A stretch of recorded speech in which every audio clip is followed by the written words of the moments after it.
Resources Council program. For anybody here that may be new to KRC, KRC is a 501c3 nonprofit. We take no government or corporate funding. We rely on individuals and foundations to do our work and to make an impact across Kentucky. We work to protect Kentucky's natural resources, promote environmental health and justice, and help individuals and communities participate effectively in decisions affecting the places where they live. Today's program is part of KRC's Kentucky Environmental Leadership Institute. We call that KELI, where we do free workshops, webinars, and educational programs like this to help Kentuckians to better protect the places that they live and love. My name is Leslie Sneed. I'm the senior scientist at Kentucky Resources Council. And before I introduce Tierra, just want to explain why today's subject is so directly connected to the work that we do here at KRC. At the federal level, the term is threatened and endangered species, and it's often shortened to TNE species. But just yesterday and into last night, I was working on some comments for KRC concerning two mining-related permit actions in southeastern Kentucky. One involved a proposed mine with tributaries on Crummies Creek in Harlan County. And there, Crummies Creek is considered that the hellbender, eastern hellbender, may occur. And so the U.S. Fish and Wildlife has proposed listing the eastern hellbender as endangered throughout its range because of threats that include sedimentation and degraded water quality. And the other project was on Caney Creek in Bell County, which is Caney Creek and Howard's Branch. Both support the federally threatened black-side dace, a small fish found only in the Upper Cumberland watershed. In both cases, we asked the state to conduct the review required by law and to ensure that its permitting decisions protect water quality and aquatic life. So that work is a reminder that the extinction crisis is not something that's happening only in distant places. It's happening here in Kentucky, in our streams and our watersheds. Decisions made through individual permits can have lasting consequences for these species and the habitats they need to survive. I'm happy to introduce Tierra because I've known her since I was a senior at Berea. We met at a Freshwater Mollusk Conservation Society, or FMCS, and immediately connected over our love of freshwater mussels. At that point, Tierra had already been working in conservation for a long time, and she took me around and introduced me to all kinds of people at that conference. And she made sure that I met the people and made the connections to be a part of the aquatic group. Tierra is an endangered species coordinator or co-director and a senior scientist with the Center for Biological Diversity. She leads the center's Saving Life on Earth campaign. She works nationally to protect biodiversity, defend Endangered Species Act, and inspire people to take collective action against the extinction crisis. Her work brings together science, public policy, community organizing, storytelling, and the humanities.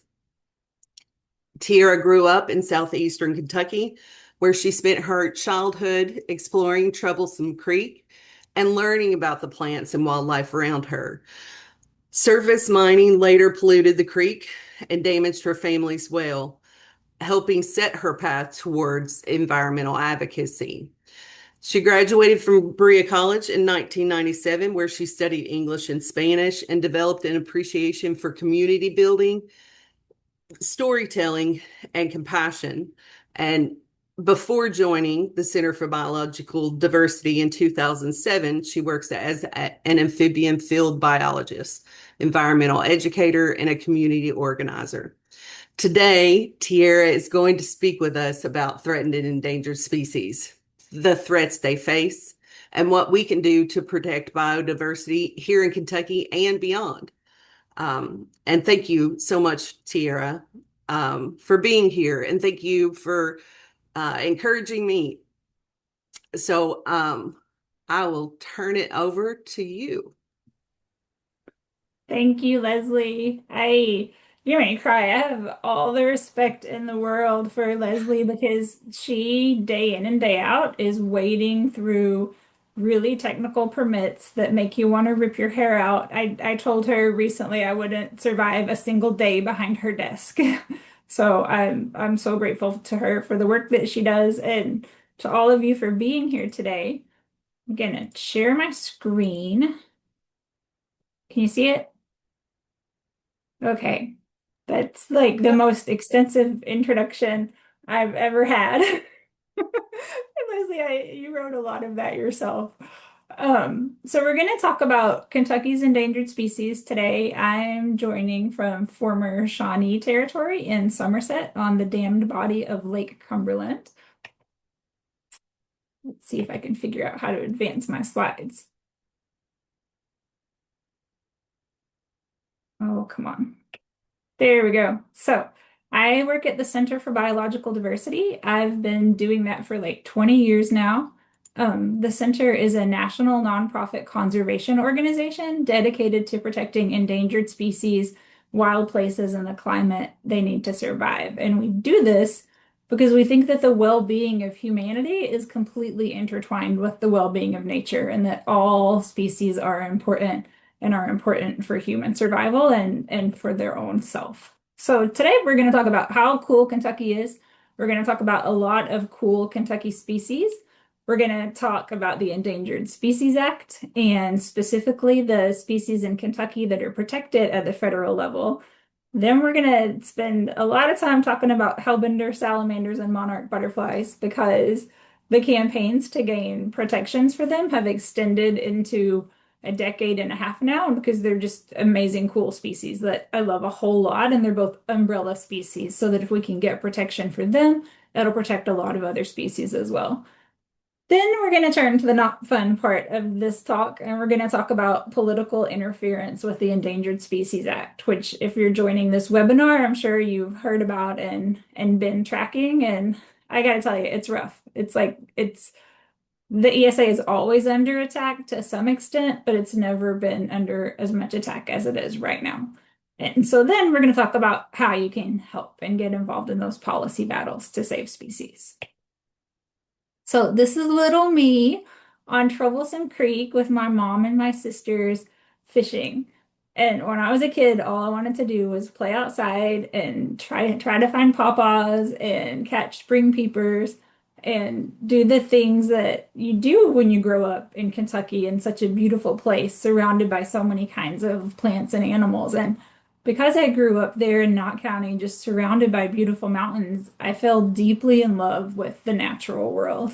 And then, as many of us have experienced, the coal company came with the world's largest shovel, and 25% of the surface of Knott County, where I grew up, has now been permitted for surface coal mining.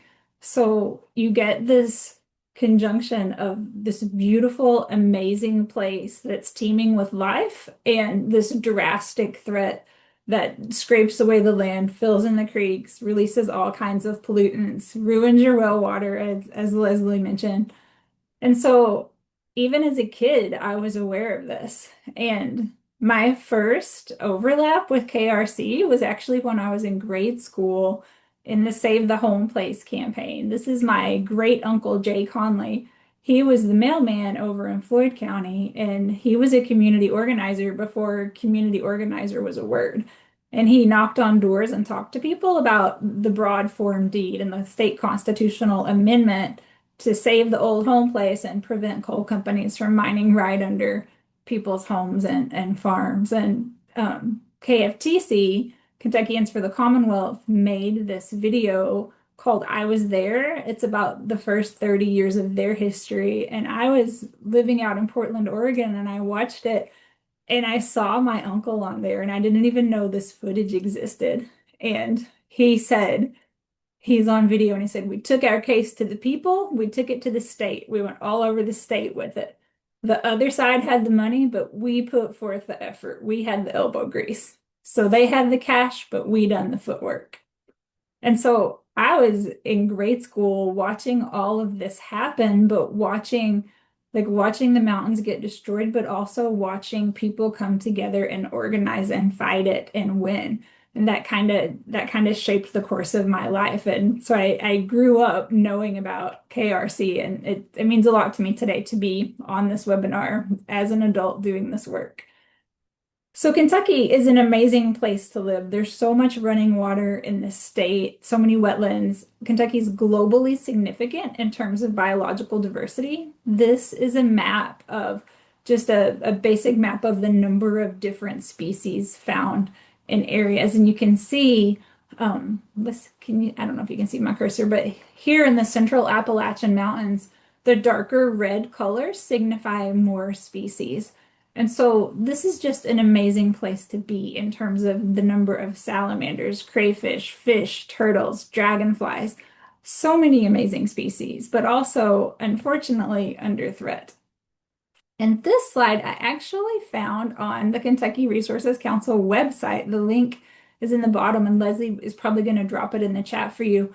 There's so many resources on that page, and this is an interactive graph that you can click on and learn about the 19,400 plus species that live in Kentucky by group.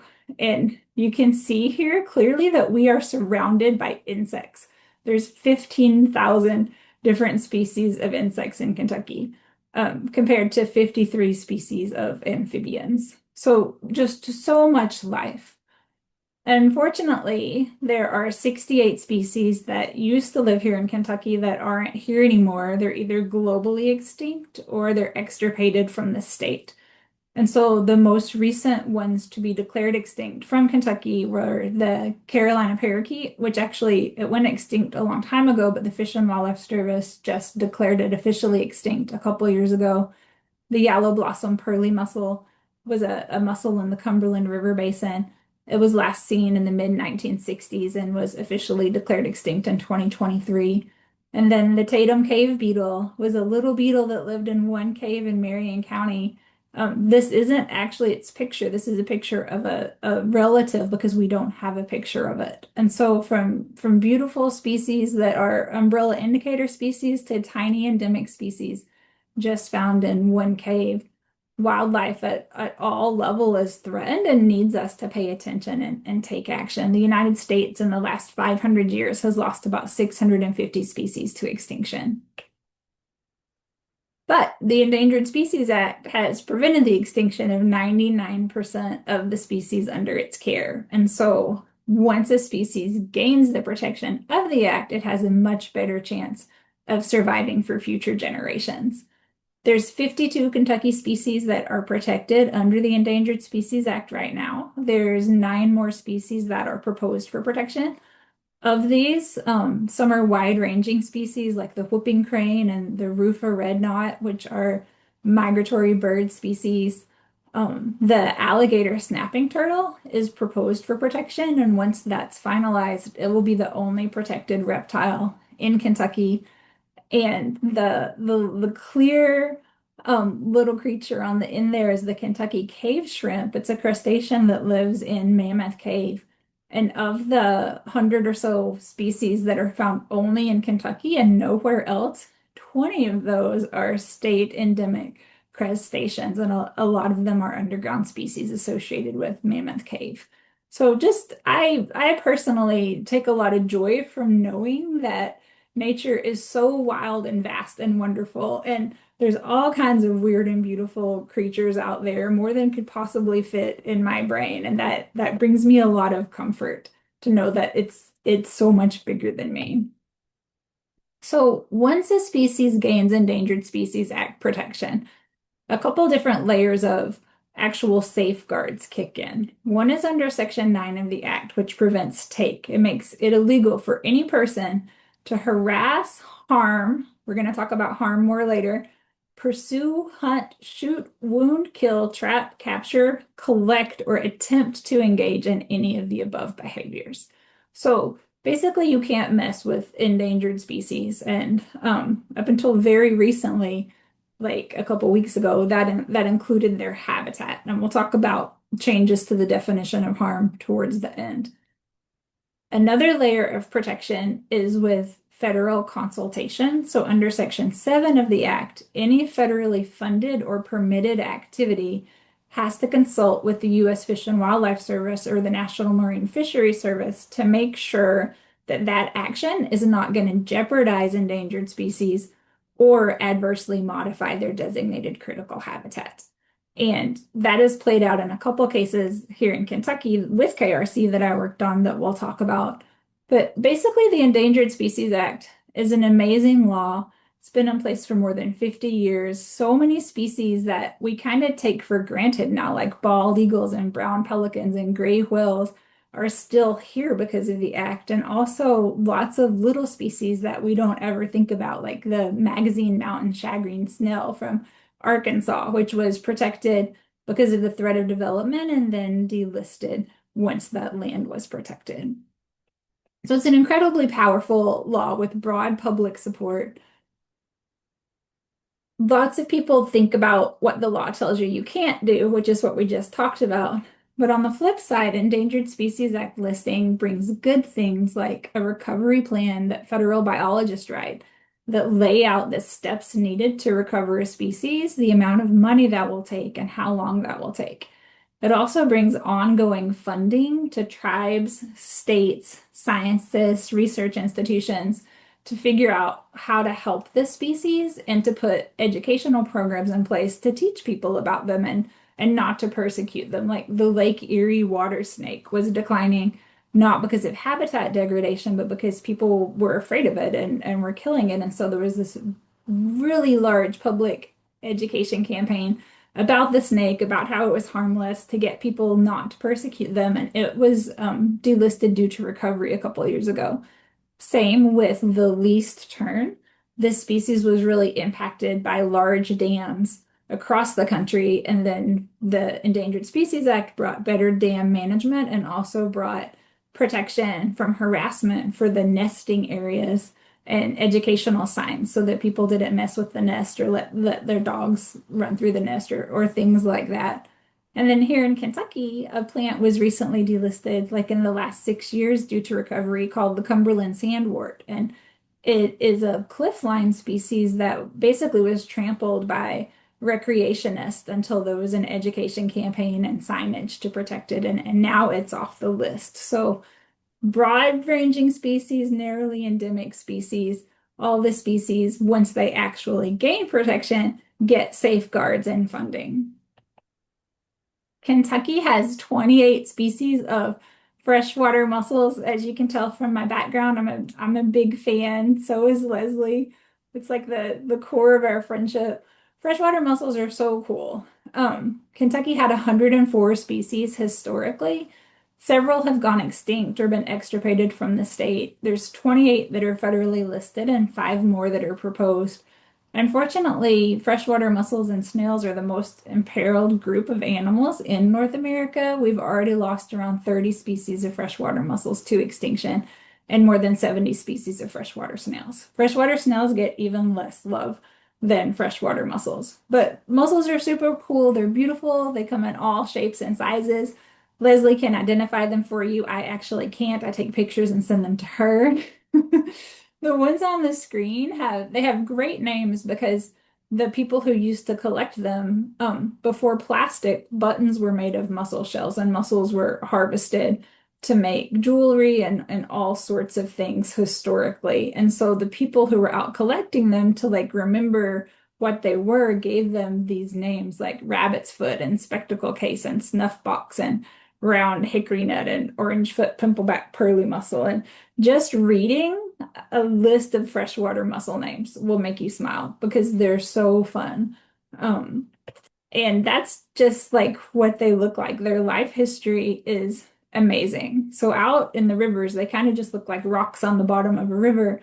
But to reproduce, some species make lures, and the lures look like prey items for a fish. So they can look like smaller fish, they can look like worms. Some mussels make these conglutinates, which are like strings that look like little fishing lines, and they package up their larvae in those, or they wait for a fish to come up to prey on their lure, and then the conglutinate bursts open, or the mussel actually releases their fertilized larva into the fish's face. And so the larva insist on the fish's gills and other tissues until they're perfect, so cute, like teeny tiny microscopic but perfectly formed baby mussels that drop off on the river bottom and start life on their own. And so if you think about rivers flowing downstream, mussels are brilliant because they've evolved to hitchhike back upstream on these fish hosts, and the fish are like little nurseries for their babies. And so a lot of mussels have very specific fish hosts. They can't reproduce without them. And in bad water quality, when the clarity is down, the fish who feed by vision don't necessarily see the mussel lure or the conglutinate. And so it's harder for the mussel to reproduce on top of like the silt and sediment filling in the spaces between rocks that they need and that their host fish need. This is a mural in Knoxville, Tennessee on the University Greenway path. It's so amazing if you're ever down there. It's giant. It's like 300 feet long, and it shows the whole reproductive cycle of freshwater mussels. Okay, can't talk about freshwater mussels the whole time, but one more slide. So all the freshwater mussels use fish to reproduce, except for one, the salamander mussel, which is found here in Kentucky. It's currently proposed for Endangered Species Act protection with critical habitat that was set to be finalized until political interference from the current administration blocked that. So it's kind of stuck in limbo right now. But this mussel is cool because instead of using a host fish to reproduce, it uses the mud puppy salamander. And it's the same situation. The Glochidia insist on the mud puppy's feathery gills until and derive nutrients until they're ready to drop off on their own. And so mud puppies are not hellbenders. They're equally cool. People confuse these species a lot. Mud puppies are imperiled themselves, but they're not endangered like hellbenders. Hellbenders are amazing. I could talk about them for days, if not for this whole hour, but we're just going to talk about them for a minute. They're ancient. They're 160 million years old. Their closest relatives are the 5 feet long giant salamanders in Japan and China before the North American continent drifted across the ocean. So they've changed very little over evolutionary time. They are perfect for living in their environment. They have super grippy toes for walking on rocks on the bottom of fast flowing rivers. They have a rudder tail to steer. They have this giant mouth for grabbing crayfish and other prey items. They have tiny hidden lungs, which is how they get their name, but they also breathe through their skin. And so one of their nicknames is Old Lasagna Sides because of those flaps of skin. And the purpose of those is to absorb more oxygen for their giant bodies because they can grow to like 2 feet long and 5 pounds. So they're truly amazing and beautiful species.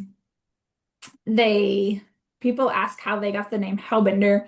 No one actually knows. A lot of the early naturalists who found them didn't know what to think of them. They didn't know if they were fish or amphibians or salamanders. They thought they were creepy. They thought that they were from the depths of hell and resembled sin. And so one hypothesis is that they got their name because they were vilified by early naturalists who thought they came from hell. Another hypothesis is that the German word for alligator is Einbinder. And so if you think about how language changes over time, hellbender could have just derived from the German word for mountain alligator, which was the one of the descriptors that early naturalists used for them. So they used to get a bad rap. They used to be persecuted. Now they're kind of a cultural icon, and there's all sorts of hellbender festivals. I'm going to one at Thomas More research station up by Cincinnati on Sunday. There's a bluegrass festival and a hellbender fundraiser all day long. The poet Nicole Brown has a whole Hi. group of poets called Nicole, are you here? I heard somebody say hi. Anyway, she calls them a miracle of a salamander, and she has this army of poets called the Hellbender Gathering of Poets. Okay, this is the diversity slide that we saw at the beginning. The slide in the photo in the middle is the Hellbender's historic range, and you can see it overlaps almost directly with the range of the Appalachian Mountains. The yellow contrast in that slide are the only areas that still have really healthy populations of hellbenders. You can see that Kentucky does not have healthy populations. There's two stronghold populations left in Kentucky in the Licking River and the Green River. And the other ones have largely declined. And Sarah Tomke did her PhD at the University of Kentucky a couple of years ago, going all over the whole state, trying to gather environmental DNA from hellbenders to see where there were still good populations. And the last picture on this slide are coal deposits. So you can see Appalachia, hellbenders, and coal, unfortunately, directly overlap, putting us on that collision course for clean water versus resource extraction. Another species that is federally protected in Kentucky and is beautiful is the big sandy crayfish. Crayfish happen to be the preferred food for hellbenders, by the way. So the big sandy crayfish was protected under the Endangered Species Act, and it was the first newly protected species in the heart of coal mining areas in a long time. And because of the way the law works, there was this document called a biological opinion that basically gave coal companies a free pass when it came to protecting endangered species when they overlapped with coal mines until that biological opinion was from 1996. And so the statute of limitations for challenging it had passed unless there was new information. And so when the big sandy crayfish got listed, it was a very big deal and like shook the ground under coal mining regulation and allowed us to go to court and challenge that old biological opinion. And we won. And the result of that lawsuit was coal mining operators with a federal permit had to consult on individual mines and endangered species habitat. And that was ground changing. And then during the first Trump administration, his officials met with the mining industry in West Virginia and worked out a backroom deal so that West Virginia got to write the rules for when the crayfish were protected instead of the Fish and Wildlife Service. And we challenged that rule and won recently. So now they have to redo that biological opinion again. And so it's kind of whack-a-mole in terms of trying to gain actual on the ground protections for endangered species in the coal fields. And this is a species, it occurs in Kentucky, West Virginia, and Virginia, and Leslie works on permits for it a lot. So there's only 7 protected ESA protected fish in Kentucky, which is kind of surprising given how many fish live in this state. They range from tiny species like the black-side dace and the Kentucky arrow darter here. Those are both eastern Kentucky species threatened by coal. The Kentucky arrow darter, the really colorful one, used to live in Troublesome Creek where I grew up, but it's wiped out there now. It's actually wiped out everywhere except the Daniel Boone National Forest, where it's safer from coal mining.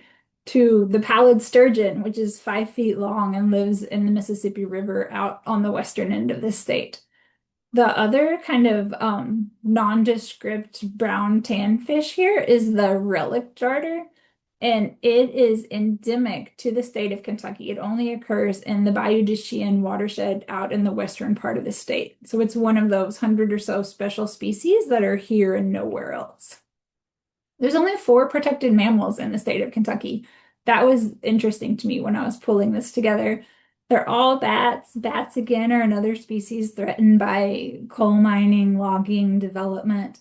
The Indiana bat was actually the first Kentucky species to be protected under the ESA. It was protected under the ESA's precursor in 1967 because scientists recognized the vulnerability of putting all your eggs in one basket and putting all your bats in like one cave during the winter. And so it's been protected a long time. It's kind of been subject to death by a thousand cuts in terms of permits being allowed to take or harm the habitat of them over the years. And that was before white nose syndrome, the fungal disease that wiped out pretty much 95% of a lot of bat species. And so bats are really just beginning to recover from that. When I was a kid, I would play badminton at night in my front yard, and the bats would always swoop after the badminton birdie. And so when I moved back to Kentucky from the Pacific Northwest in 2020, I was like, I'm here, I'm looking for the bats, and I couldn't find them anywhere. I drove all over just trying to find bats and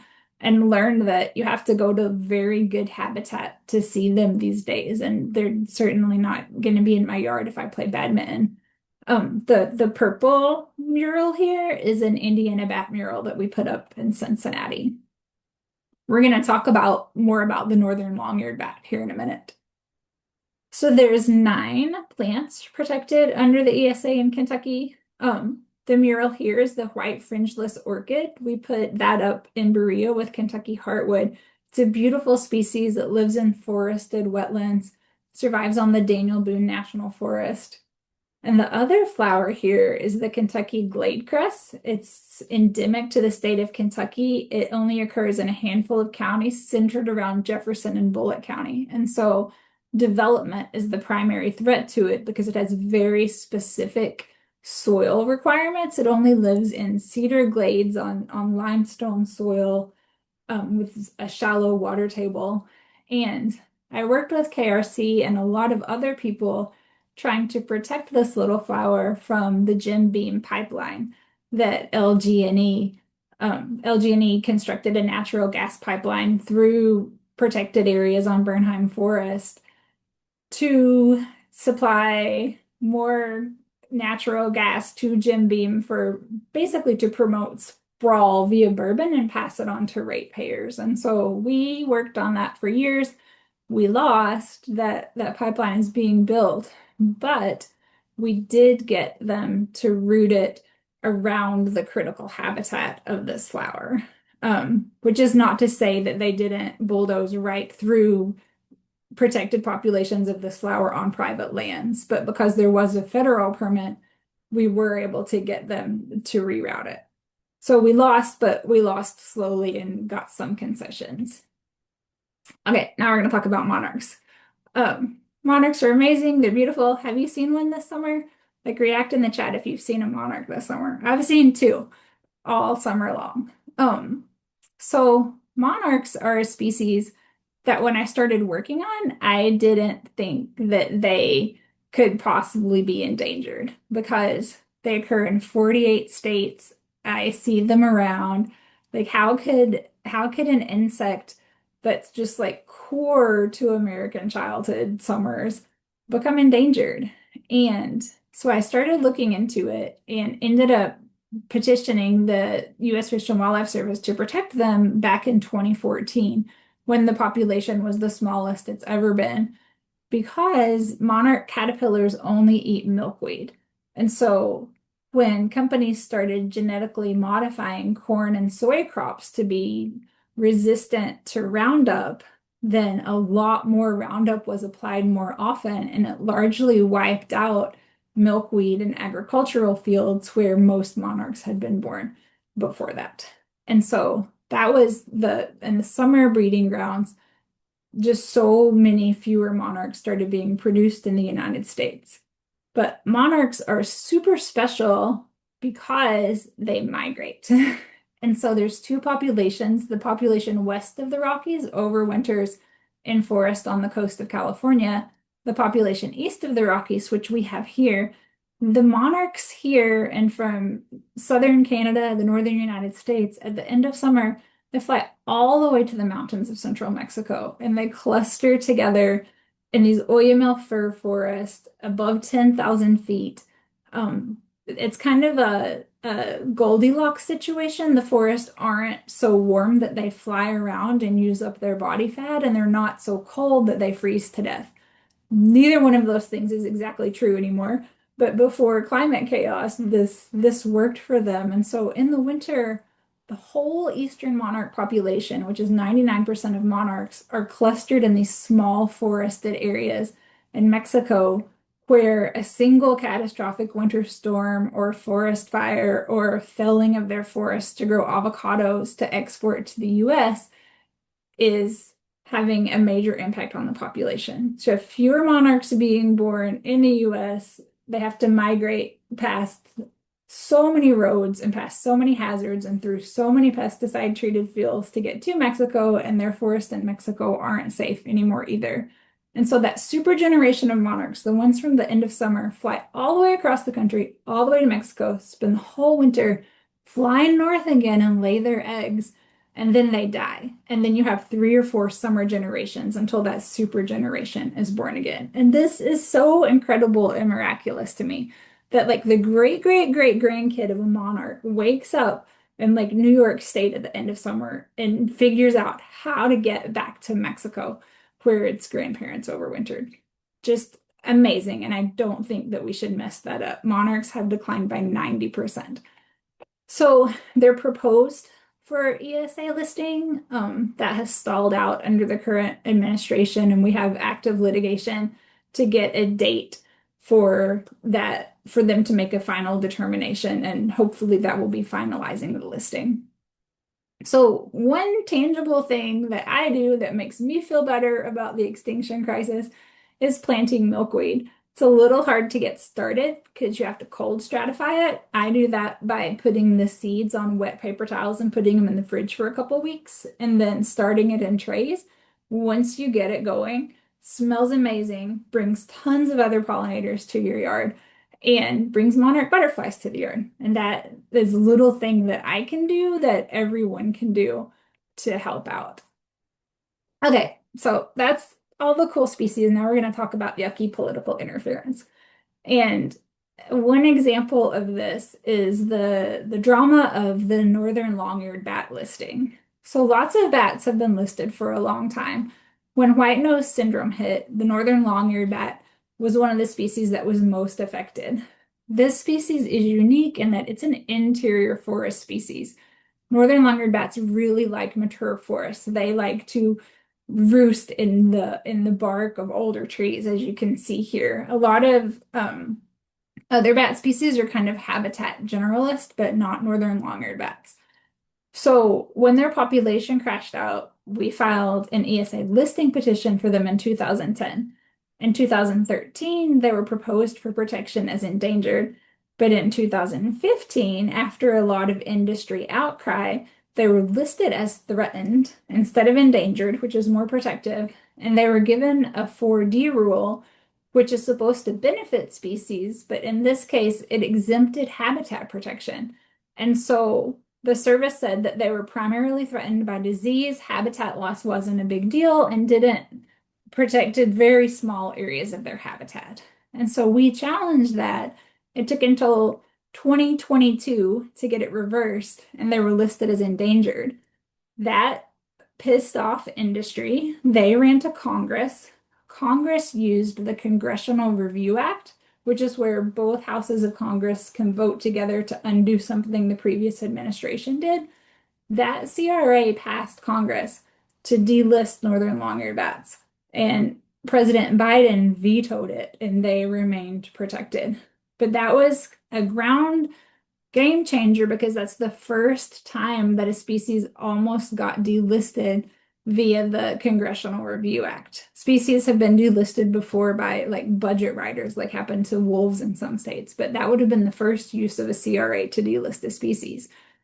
And so right now in this administration, with both houses of Congress being anti-regulatory and anti-ESA, there's no backstop for Congress to delist species. And so the tricolored bat is proposed for protection right now. We haven't pushed to get that protection finalized because there's a lot of opposition to it. And there's no backstop right now between Congress and this administration to keep species from getting kicked off the list. And this has already played out another way in Texas. Just very recently, a couple days ago, the dune sagebrush lizard was delisted by a judge because industry challenged the listing. And so it lost protection. We sued, and now it's officially under review again instead of being protected because it's in conflict with oil and gas drilling in Texas and New Mexico. And so, unfortunately, like everyone should agree that clean air, clean water, intact ecosystems, intact biological communities are important, but the level of political threat right now is unprecedented. And so, this administration just finalized a rule saying that harming an endangered species habitat isn't harming the species. So when this becomes final in September, species habitat will no longer be protected. Species will be protected from direct killing. So if you've got an owl in a tree, you can't kill it, but if the owl flies away, you can cut down its tree now. And of course, that goes against the letter and intent of the act. It goes against science. Habitat loss is the number one driver of extinction. There was public outcry over this proposal. There were 350,000 public comments opposing it.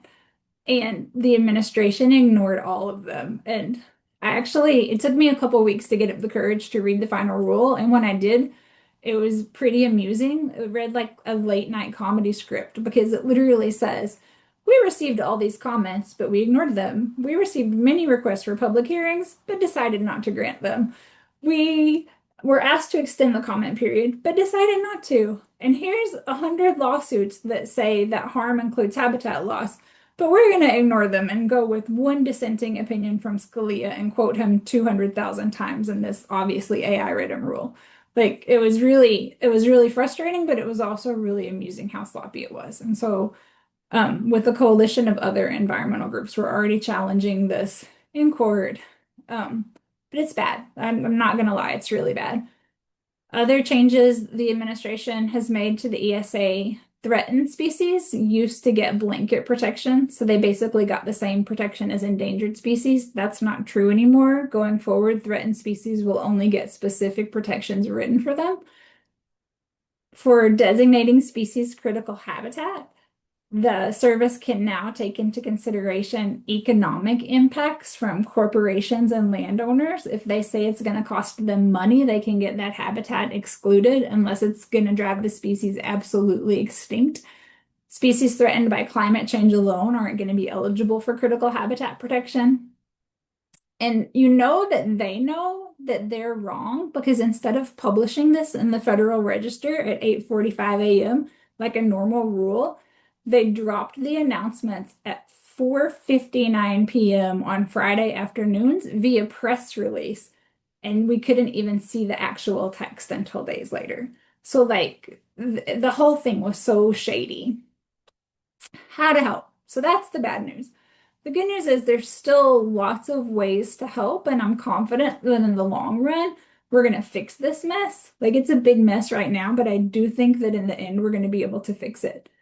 So every step along the way for Endangered Species Act listing, there's a public comment period, and it's so important to comment. Like the first finding on a petition has a comment period. The 12-month finding on a petition has a comment period. After a species is listed, there's comment periods for their 5-year reviews, for their recovery plans. And so those are species-specific ways to comment. There's also comment periods on these proposed regulations. And the ESA isn't the only environmental law that's under attack right now, as I'm sure many of you are aware. So is the National Environmental Policy Act and the Clean Water Act and the Clean Air Act. And all of these have public comment periods where it's important to get your voice and sound science into the record so that when we do challenge it, we can point to that in court.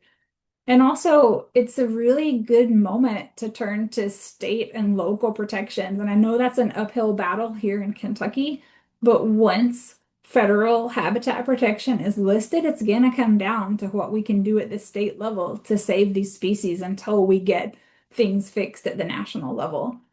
And so if you don't want to like get up and check the Federal Register every morning, you can sign up for our action alerts. And we have forms that you can use to submit your comment into the docket, or just even better, just to see what's going on and then to go to the docket and submit your own substantial individual comment. And I know that kind of feels like screaming in the wind, but it's actually a very important thing to do. One, it gives you something to do, and two, it gives us something to point to in court. And so the other way that you can help is by becoming a member and helping us with standing. So in the United States, species, even though they're protected, we can't sue just on behalf of the species. We have to sue on behalf of our members who are harmed because the species is being harmed. And what this means is that you have a recreational, economic, spiritual, artistic, whatever connection to the species, and you enjoy seeing it, and you go to its habitat to look for it. You enjoy seeing bats. You enjoy looking for freshwater mussels. You enjoy looking for endangered plants. And so that means that if they're harmed, your interest is harmed, and then we can sue on your behalf in order to protect the species. And you can buy like little bat detectors to put in your iPhone. It'll tell you what species it is. There's all kinds of guides now, iNaturalist, different things online to help you identify species. Don't touch them because they're still endangered species. Just look at them and appreciate them, and then you can help us take legal action on their behalf. And I put this book up here, Is a River Alive? It's a book about rights of nature and the whole rights of nature movement across the planet. And he tells several stories where communities are working to protect a mountain or a river or a piece of land. And some of them are very depressing, but it's also uplifting because it showed me that around the whole world, people are coming together to figure out how to defend nature. And in other places, a lot of people are making a lot of progress towards rights of nature. Okay, so that's the end of my presentation. I'm gonna stop sharing and we can have a discussion. Thank you so much, Tierra. That wonderful information. And thank you, everybody, for being here.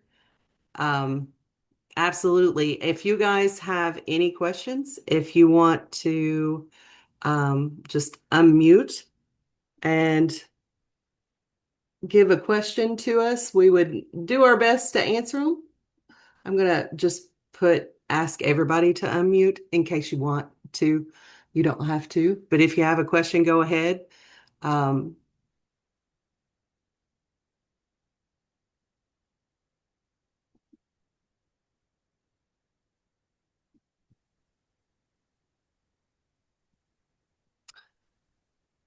again, I want to say KRC, definitely appreciate you coming today. I did put a link in the chat for the biological diversities action alerts page if you want to sign up for that.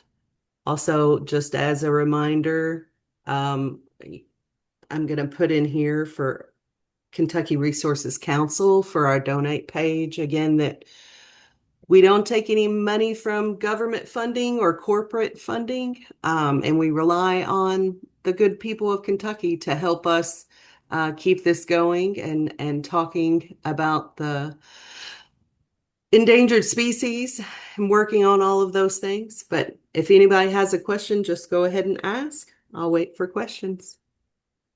I've got a really okay. Thanks, Tierra. Will you talk about just what is a typical day in your work life?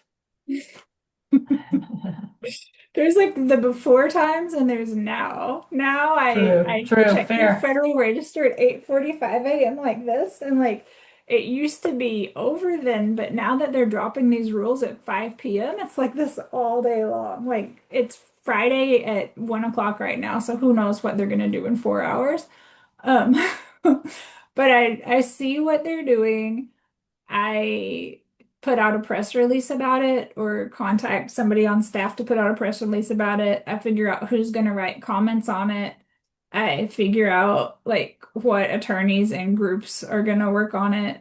And then I'm a biologist. I'm not an attorney. I'm a biologist who loves the natural world and so has to engage in policy even though I don't want to. So I pulled together the science on the species to give to our attorneys. Um, and then I talk to people to try, like, everybody knows we're in an extinction crisis. I don't have to tell anybody that. I have to convince people that we can do something about it, but it's not hopeless, not to give up. So how And much of your time do you get I to walk around spend my yard. outside? I was gonna say, yeah. Like after Zooms, if I have a minute, I go outside and take a lap and look for bugs, and then I weed by hand because I enjoy it. So I put on like usually Rage Against the Machine. I used to listen to like opera, but now I listen to Rage Against the Machine and like pull weeds. I saw Joyce's question. Yes, the recording will be shared. I think Emily, our communications person, said after her vacation, she will share it out with everybody. So it'll be about a week.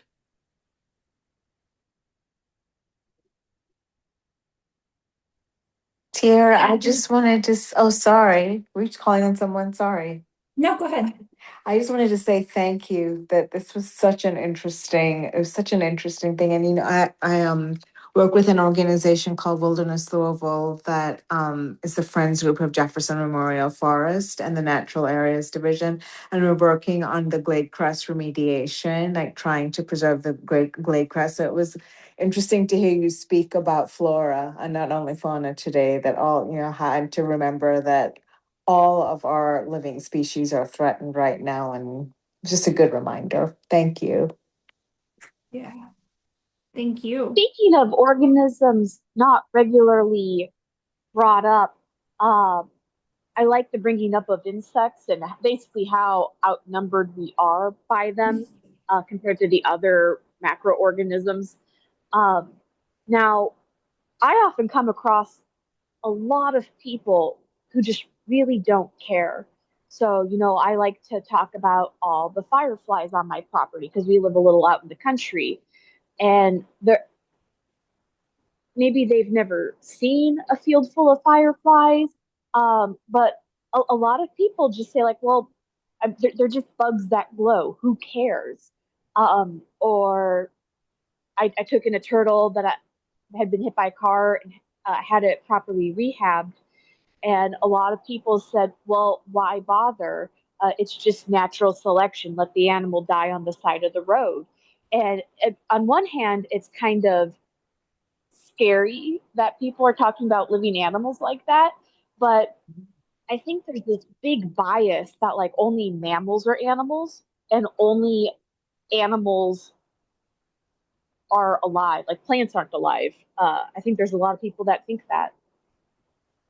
There's like, Yeah, I do mean, you come I across think those people? How do you talk to them? I mean, for sure I do. I've talked to people who won't admit that humans are animals, right? I mean, I try to just meet people where they are. Like I have a dog, I love my dog, and if they have a dog, a lot of people will admit that like their dog or their cat, like they have a bond with it and their animals have personalities, and I just try to build out from there and just really plant the seeds. We just have to trust that the seeds that we're planting are gonna land and maybe change someone's heart eventually. It's hard though. Hey, I have a question. My name is Kat. I do stewardship work with a land trust in Frankfurt, and a lot of my job is battling invasive plants. And so, a lot of that is hand pulling, small scale stuff, but I am starting to work with foliar sprays against chaff flower. And I'm curious if you have any thoughts on, yeah, just the interactions and kind of like cost benefit analysis of using chemicals to manage these invasives while also being mindful of those other species. Um, yeah.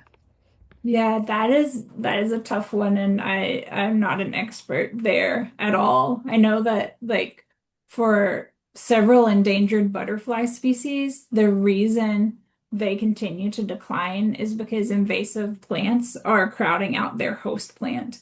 And a lot of places don't have the time or the funding to remove those manually, and we're going to lose those butterflies if we don't get rid of those plants. But also we use way too many pesticides in this country. So Yeah. like yeah, like the judicious use of them definitely reaps benefit, especially if like you follow the label and don't do it in a sensitive area where it's gonna like get to the freshwater mussels. But I mean, environmentalism is full of difficult decisions and trade-offs like that. And I'm sure you're doing the absolute best you can to make the right decisions. Cool. Thank you so much. Yeah.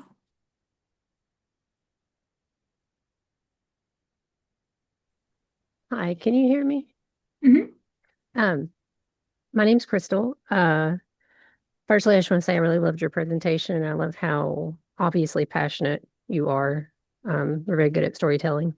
Um, Secondly, my question is, so a lot of people, Kentucky is a largely Republican, stronghold, especially I would say Eastern Kentucky. I'm from southeastern Kentucky, so it's very not just conservative down there, it's very MAGA. Um, But I also know these people, a lot of people personally who, maybe they're conservative, but they also do appreciate nature. Mhm. Have you been able to change anyone's mind? Like how do they reconcile that? I haven't. I Yeah. just be curious about your experience. Yeah, so I mean my whole family here in southeastern Kentucky is conservative, and they believe that extinct animals are going to be put back after the rapture. And so they think what I do is cute, but ultimately it's all going to get fixed and I'm kind of wasting my time. But at the same time, they've let me put milkweed in their yard and they text me pictures of butterflies and crawdads they find in the creek. So I think like here small steps, and I also think that like rural people just have a lot of appreciation for nature because we're surrounded by it. And like when the broad form deed got overturned, 80% of people across the whole state voted against coal to protect people's lands and gardens. And I think the love is there. We just have to figure out how to get to it. And I don't argue with anybody anymore. I just listen and try to find things that we both love to focus on. Okay, thank you. My name is Betty Beshore, and I have a federally endangered plant on my property. And just recently, we were sprayed very heavily by the highway department. And honestly, they came out surprisingly supportive and saying it would never happen again and are going to put up signs. But through that experience, I made a lot of phone calls and got pretty upset. And I was just wondering if you have any advice on where to turn for help with just an endangered plant's rights, like when they are imperiled like that. Like, who could I have called that have maybe broken through all that bureaucracy of the county and the state and District 5 and highways and I just would, yeah, maybe the Office of Kentucky Nature Preserves. They have a very passionate plant biologist. I would start there. I don't know what plants are really complicated in terms of protections. They get less protections than animals from the get-go, but definitely it's good that you talked to them and made us think about it. And I mean, even though it's after the fact, I would still call the Office of Kentucky Nature Preserves to let them know about it. okay. Thank you. Well, thank you all for caring and for being here and for all of the work that you're all doing to help safeguard biodiversity and a livable planet. I appreciate you.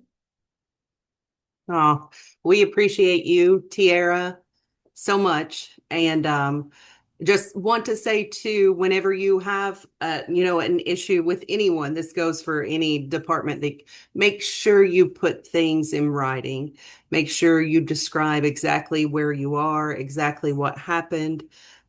Keep a record, anything that happens like that. And I did want to point out, Andrew had made a comment about, it'll swing back eventually. And believe me, I'm sure Tierra feels this way too. Sometimes it's when you spend a lot of time working and writing on things right now, it does sometimes feel defeating when you see a ruling and stuff like that. But we will continue to do that at Kentucky Resources Council. Tierra will also be doing that. We'll be working together sometimes too, which is the best times whenever she and I get to work together. And real quick, she photo bombed me and put me in the presentation, but I noticed in the background is my nephew. And I just wanted to really quickly say, teaching kids, I think he's like 11 or 12 there, but at 7 years old, he could identify 20 mussels. So getting kids involved in aquatics and like teaching them just how cool the things are that we have is so important for our future. Um, but I want to say thank you all for coming today. Thank you so much, Tierra, and we'll let you guys go. Thank you, Leslie. Thanks, everybody. Bye, guys. Thank you.